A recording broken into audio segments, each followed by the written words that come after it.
ফেসবুকে এইরকম নামের পাশে ব্লুটিক বা মেটা ভেরিফিকেশন কিভাবে করবেন চলুন দেখে নিই। প্রথমেই ফেসবুক ওপেন করে এখানে ক্লিক করুন, দেন স্ক্রল ডাউন করে নিচের দিকে আসুন।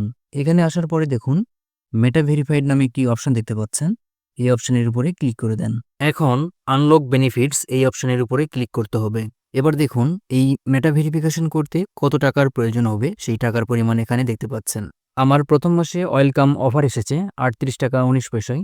সুতরাং ৩৮ টাকা ১৯ পয়সায় প্রথম মাসে আমি এই মেটা ভেরিফিকেশন নিতে পারবো এবং তার পরের মাস থেকে কিন্তু ৫৭২ টাকা ৬৯ পয়সা করে কেটে নিবে। ওকে, এখন আমরা কন্টিনিউ অপশনের উপরে ক্লিক করব।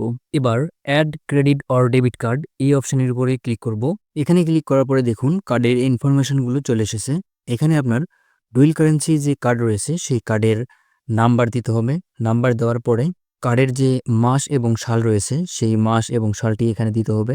দেন সিকিউরিটি কোড, কার্ড হোল্ডার নাম সহ অন্যান্য ইনফরমেশনগুলো দিয়ে সেভ কার্ড এই অপশনের উপরে ক্লিক করে দেন। এরপর সাবস্ক্রাইব অপশনের উপরে ক্লিক করে দিব।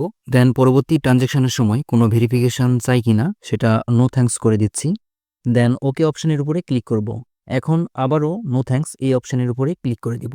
আমাদের কাজ কিন্তু অলমোস্ট শেষ। এখন এখানে দেখুন ৪৮ ঘন্টা সময় নিয়েছে। এই ৪৮ ঘন্টার মধ্যে মেটা ভেরিফিকেশন সম্পূর্ণ হয়ে যাবে। যদিও এখানে ৪৮ ঘন্টা সময় নিয়েছে, কিন্তু এত সময় প্রয়োজন হয় না। অল্প কিছুক্ষণের মধ্যেই দেখবেন ভেরিফিকেশনটি সম্পূর্ণ হয়ে যাবে।